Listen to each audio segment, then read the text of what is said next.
Halo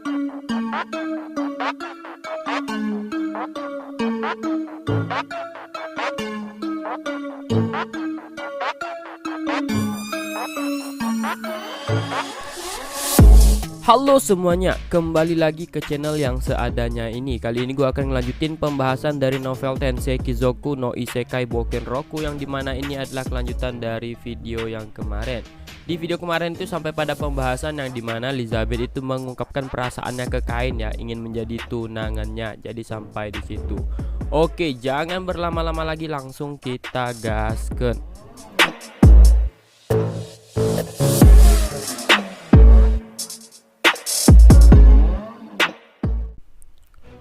Untuk saat ini Kain sedang berada di kerajaan iblis, dan dia itu mendapatkan sebuah tanggapan dari Elizabeth untuk menjadi tunangannya.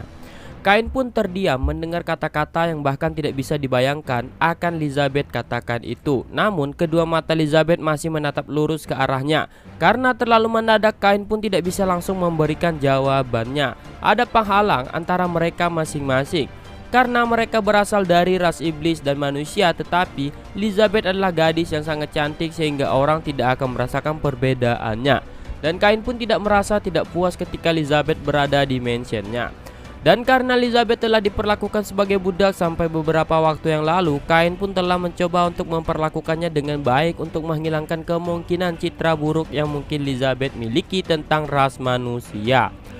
Darmesia juga sangat berhati-hati karena dia tahu Elizabeth itu berasal dari keluarga kekaisaran. Tapi masalahnya Kain sudah punya banyak tunangan, dan dalam hal perasaan romantis Kain sama sekali tidak bisa menahannya. Selain itu, Teles yang sangat cemburu adalah salah satu tunangannya. Meskipun Kain bisa saja mendapatkan izin dari Silk tanpa masalah, namun jelas Kain pasti akan diceramahi lagi. Seakan dia sudah tahu itu akan menjadi jawabannya, Elizabeth pun mengangguk karena dia tahu Kain pasti tidak akan bisa menjawab dengan segera. Hanya saja Elizabeth sudah lama pergi dari negerinya dan mereka akan pergi ke kaisaran besok. Jadi Elizabeth merasa sedikit cemas. Elizabeth pun menjawab dengan lemah melihat ke bawah di mana tangan Kain terulur secara alami untuk membelai kepalanya. Saat itu Kain sendiri pun tidak menyadarinya saat dia yang secara refleks mengelus kepala Elizabeth. Pada awalnya Elizabeth tampak bingung saat Kain membelai kepalanya dengan lembut, tetapi kelopak matanya pun segera terkulai seolah dia merasa butuh.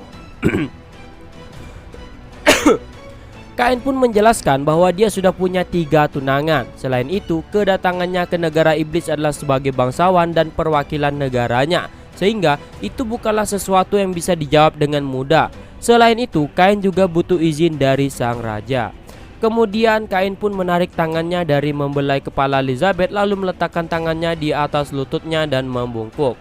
Melihat itu, Elizabeth pun membuat wajah yang sedikit sedih dan mendesak. Elizabeth pun mengerti dan ia pun mengatakan bahwa dia hanya sedikit egois sehingga dia ingin mengajukan permintaan itu. Kain pun tidak mempermasalahkannya. Jika permintaan itu masuk akal, maka dia akan bersedia mendengarkannya karena ada beberapa hal yang tidak bisa dia lakukan. Mendengar jawaban Kain itu, pipi Elizabeth pun memerah dan dia pun menggeliat seolah-olah dia tiba-tiba merasa sulit untuk berbicara. Tetapi kemudian Elizabeth pun melihat ke arah Kain sambil mengungkapkan tekadnya bahwa mulai besok dan seterusnya dia akan melakukan yang terbaik untuk menjadi permaisuri berikutnya. Jadi untuk hari ini Elizabeth pun mengajak Kain untuk tidur bersama. Wajah Elizabeth pun semerah apel karena ia telah maju dan mengatakannya. Tetapi saat dia mendongak, Kain pun tampak benar-benar bingung. Kamar tamu yang diberikan Kain memang dari kelas tertinggi dan tempat tidurnya pun cukup besar untuk beberapa orang dewasa tidur berdampingan. Jika mereka berdua yang bahkan belum dewasa itu tidur bersama, itu pasti tidak masalah. Namun Kain tidak dapat memutuskan apakah berbagi ranjang yang sama dengan seorang gadis itu boleh atau tidak, karena hal itu yang telah digunakan sebagai alasan oleh raja untuk membuatnya bertunangan dengan Teles dan Silk di masa lalu. Apalagi saat itu dia masih muda dan sekarang Kain sudah berumur 14 tahun. Elizabeth pun seumuran dengannya dan dia telah memiliki benjolan feminim dan sudah memancarkan pesona femininnya. Setelah mempertimbangkannya dengan gagap, Kain pun menolaknya dengan alasan karena mereka seumuran. Tetapi Elizabeth menggelengkan kepalanya seolah dia tidak akan menerimanya dengan alasan bahwa sekarang mereka sedang berada di negara iblis, bukan di negara manusia yang memiliki adat istiadat yang berbeda. Elizabeth pun menjelaskan bahwa di negara iblis tidak peduli seberapa banyak pun orang yang belum dewasa tidur di ranjang yang sama, itu tidak akan menjadi masalah karena tidak ada yang akan peduli. Ketika Elizabeth dengan jelas menyatakan itu, skala dalam pikiran Kain pun sedikit miring untuk memberikan izin kepada Elizabeth. Elizabeth pun mengatakan bahwa Kain tidak perlu khawatir karena meskipun mereka tidur di ranjang yang sama tetapi tidak harus bersebelahan karena dia hanya ingin tidur di kamar yang sama dengan Kain. Karena sudah dijelaskan, Kain pun akhirnya setuju dan luluh kepada bujukan Elizabeth. Setelah mendapatkan izin dari Kain, ada senyum lebar di wajah Elizabeth yang membuat jantung Kain tanpa sadar berdetak kencang meski Kain berhasil untuk tetap tenang dan tidak memperlihatkan di wajahnya. Setelah mengatakannya bahwa dia akan berganti ke piyama tidurnya, Elizabeth pun meninggalkan ruangan dengan langkahnya yang ringan.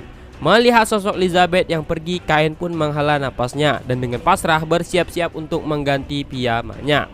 Tidak lama kemudian terdengarlah ketukan di pintu sekali lagi dan Elizabeth pun masuk dengan mengenakan gaun piyamanya dan mengajak Kain untuk tidur.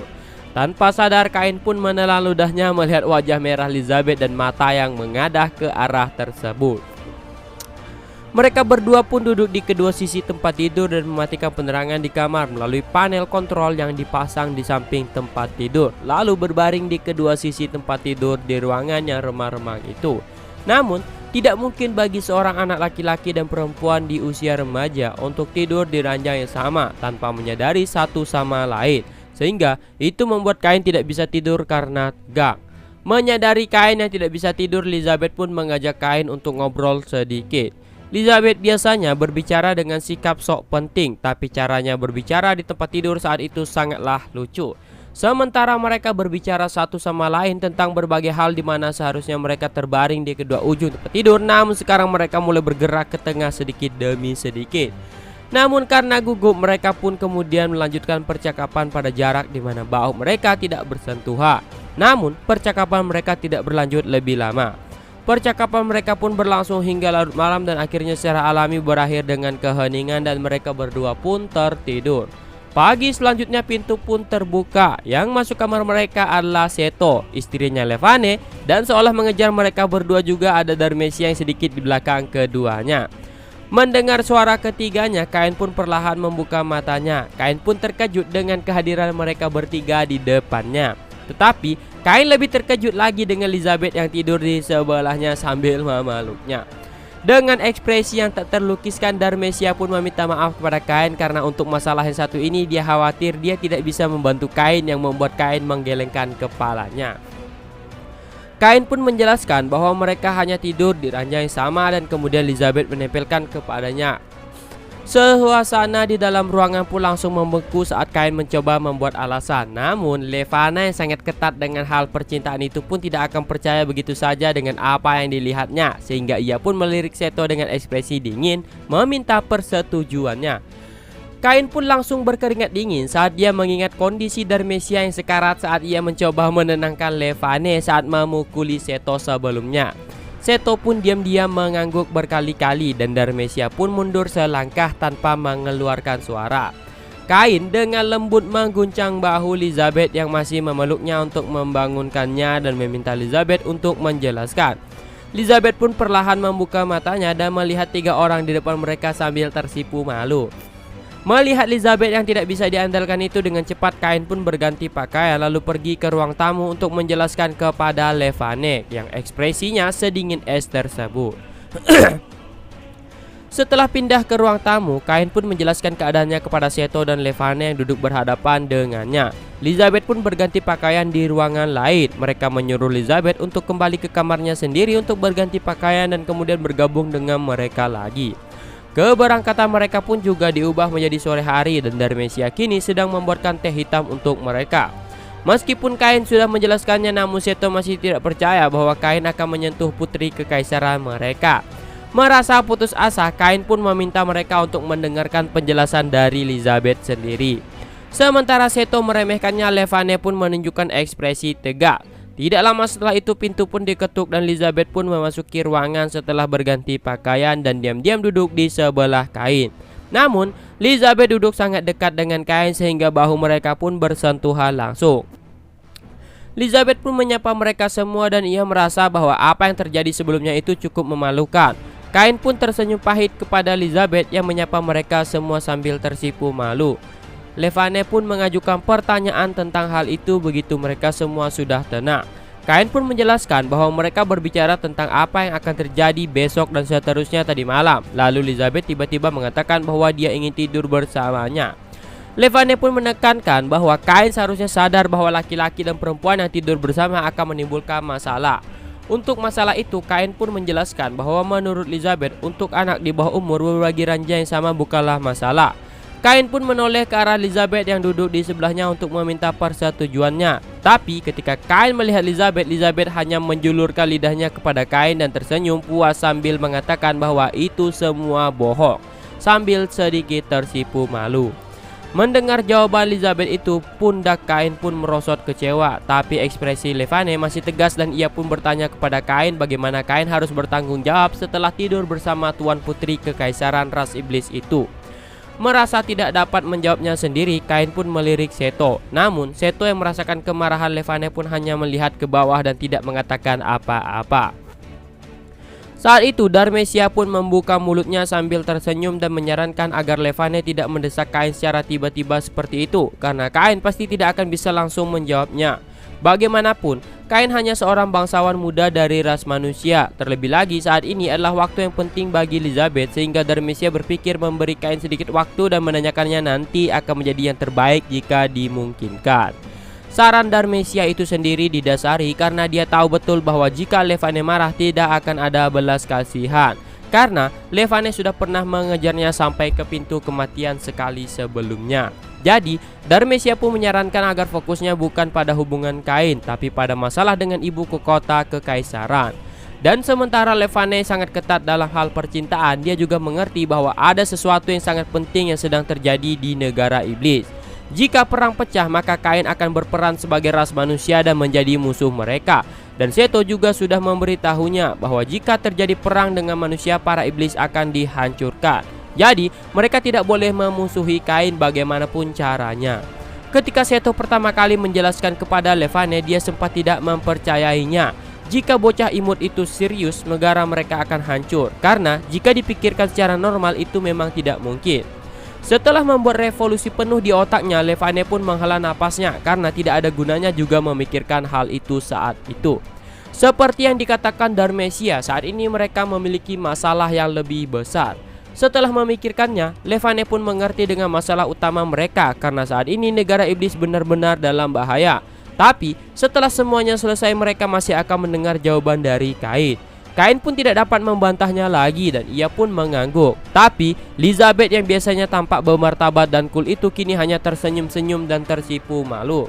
Sambil terus memikirkan seperti apa sosok Elizabeth yang sebenarnya, Kain pun mendengarkan penjelasan agenda selanjutnya dari Seto.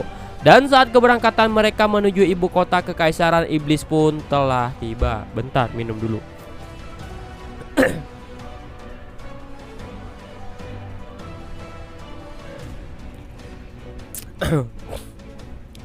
Ketika Kain dan yang lainnya pun telah meninggalkan kota Seto dan sekarang menuju ke ibu kota kekaisaran.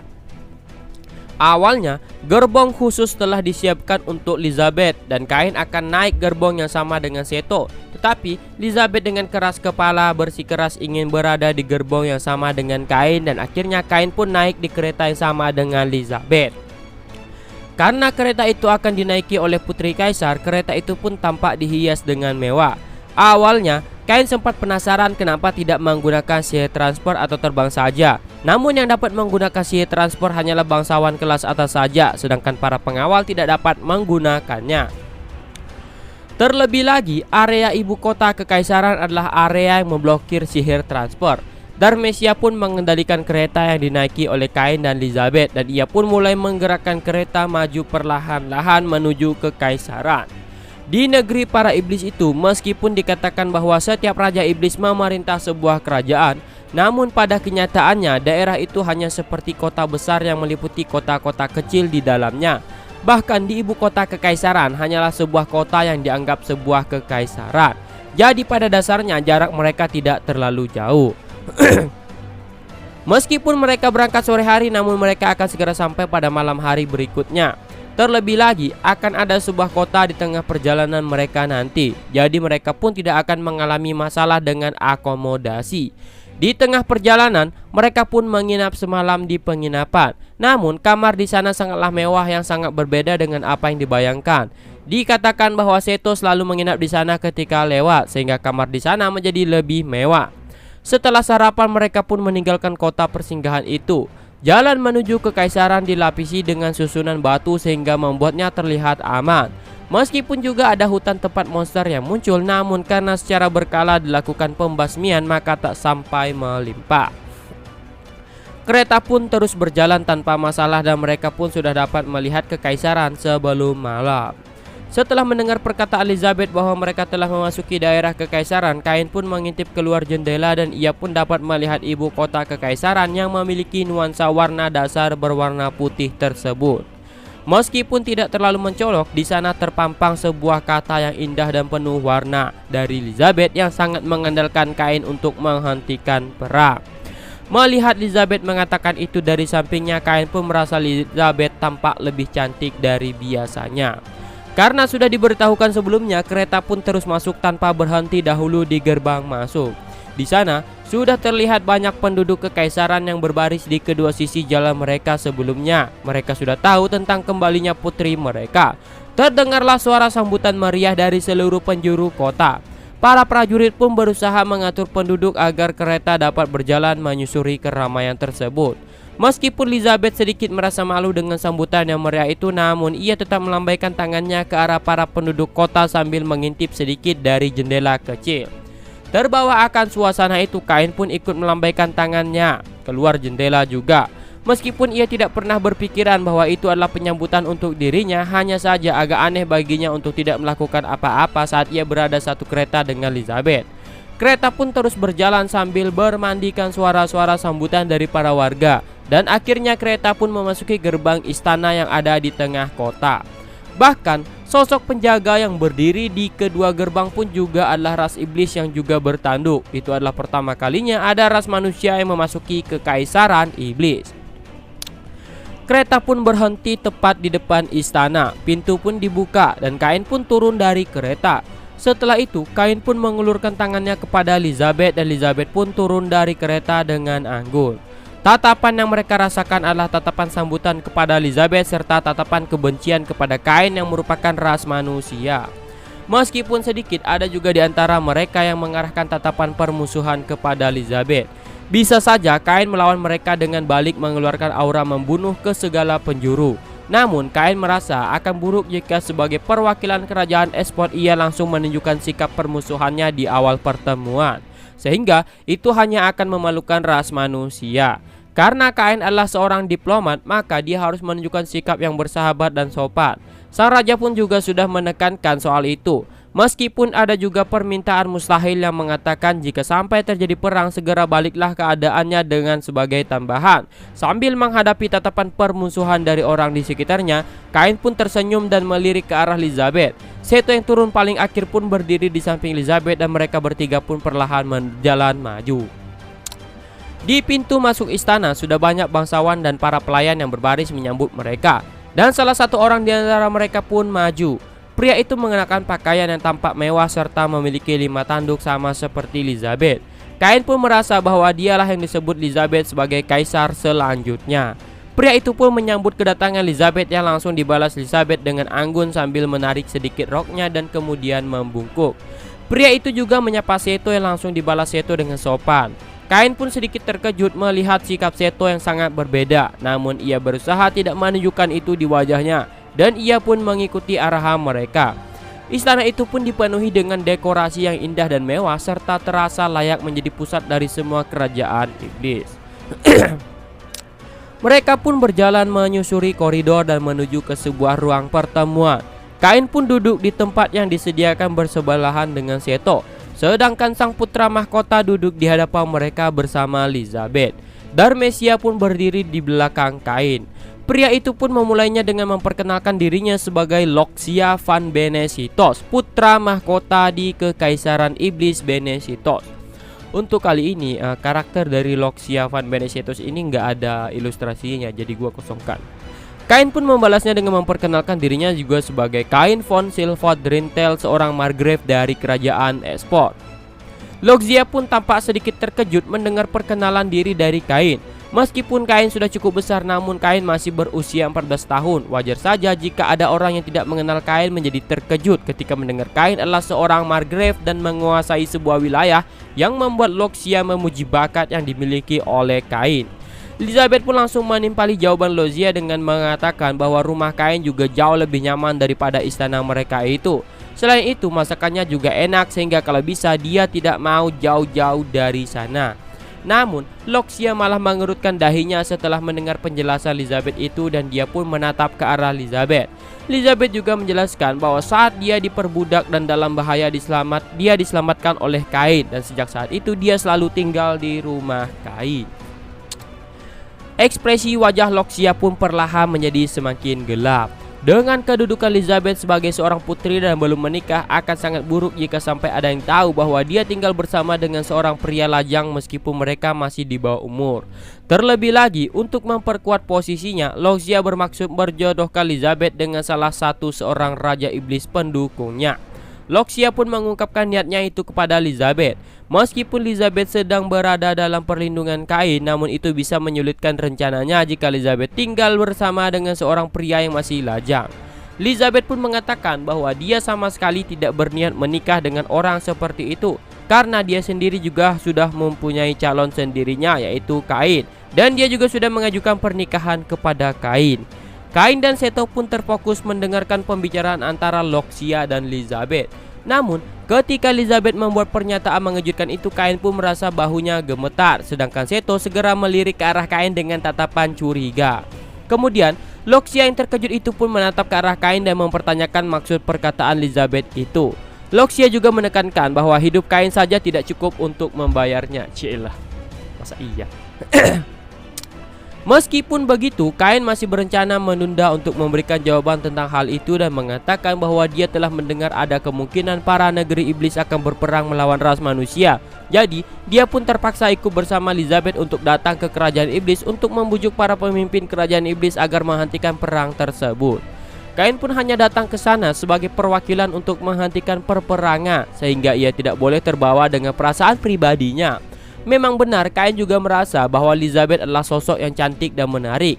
Namun, dia sudah memiliki beberapa orang tunangan, bahkan tunangannya adalah seorang putri raja. Jadi, Kain pun tidak bisa mengabaikan kerajaan dan menambah jumlah tunangan seenaknya. Seto sendiri pun sangat mendukung pernikahan itu. Namun, dia menentang peperangan karena dia tahu ras iblis pasti akan kalah jika memutuskan untuk berperang, karena di sana ada Kain yang seorang utusan dewa, bahkan udah wakil dewa ya. Seto pun mengatakan kepada Loxia bahwa kerajaannya telah setuju dan membulatkan tekad untuk menentang peperangan, dan selama dia masih bersahabat dengan Kain, maka dia memutuskan untuk tidak pernah berperang dengan ras manusia. Seto yang sejak tadi diam pun mulai berbicara kepada Loxia dengan ekspresi yang dengan wajah serius. Nah, mungkin sampai di sini dulu untuk video selanjutnya ya, agak gimana gitu ya, karena emang suara ini agak ya gitulah ya guys ya.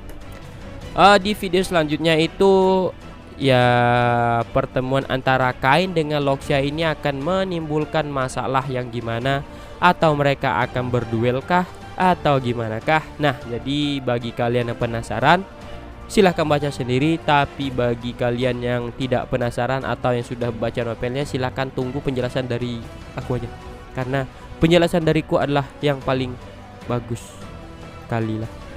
Dah, sampai segini dulu dan see you.